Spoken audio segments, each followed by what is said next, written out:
Kuyintokozo ukukhuluma nawe kwi-channel kaMupastor Ningi udaba lwamaphupho. Kanjalo kwamasonto ngisawubona, ngiyathemba uzokwazi ukungisiza la. Ngingavuka nge-midnight ngakhulekela izitha-ke esibalini esibovu. Ngenxa yokuthi-ke bengikhonjiswa ngamaphupho ukuthi ngiyahlaselwa.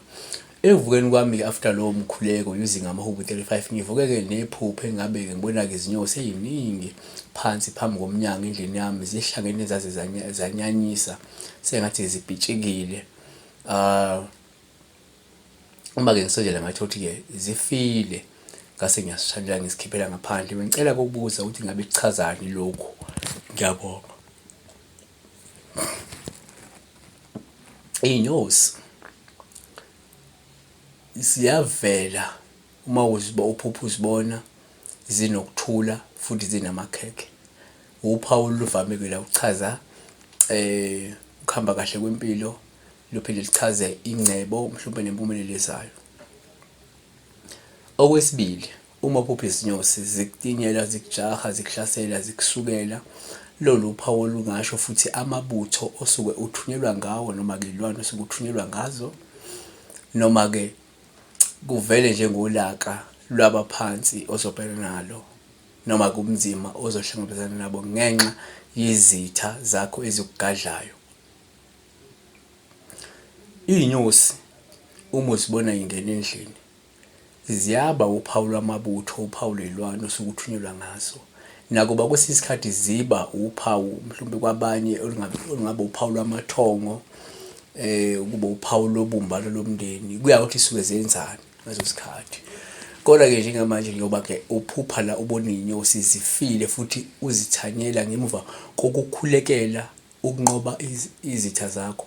Lolu uphawu sesingasho ukuthi lusho ukuthi umkhuleko wakho uzwakele, nanokuthi-ke usuphendulwe futhi izitha zakho, iy'gadlo zabathakathi neminye mhlawumbe noma kanye neminye nje imimoya emibi emele nawe sekunqotshiwe lokho. Yabona? Okusho ukuthi ngamanye amazwi spiritually whatever ebikhona ey'nhlelo ezimbi zabathakathi angeke isaphumelela. Sewukwazile ukunqoba, okungenzeka uNkulunkulu intervenile, noma-ke ithongo lakho likwazile ukungenelela lakunqobela whatever spirit, whatever witchcraft that was against impilo yakho. uNkulunkulu-ke ngathi ngakulona ibusiseko sabukela kule video. Ungakhohlwa ukulike le video le bese ukhumbula ukuthi-ke akhona amanye amavidiyo esiwezile ongahamba wabheke, nanokuthi-ke asikhuthaze abantu ukuthi umuntu akabuze iphupho kodwa malilide kakhulu akangifonele, ngoba kulibhala phansi kuyothatha isikhathi. So malilide kakhulu nawe ubothi lide ngifonele silikhulume iphupho. Kodwa malilifisha ungalibhala futhi la. Kodwa futhi uma lilifisha ungalibhala phinde ungifonele, akuna problem. Yabona?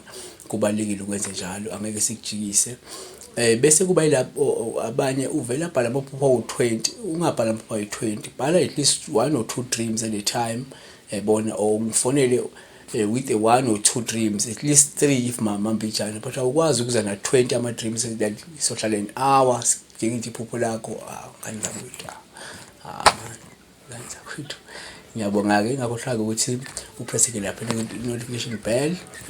Bese-ke okunye uyabuya-ke from time to time kwi-channel. Siyabonga.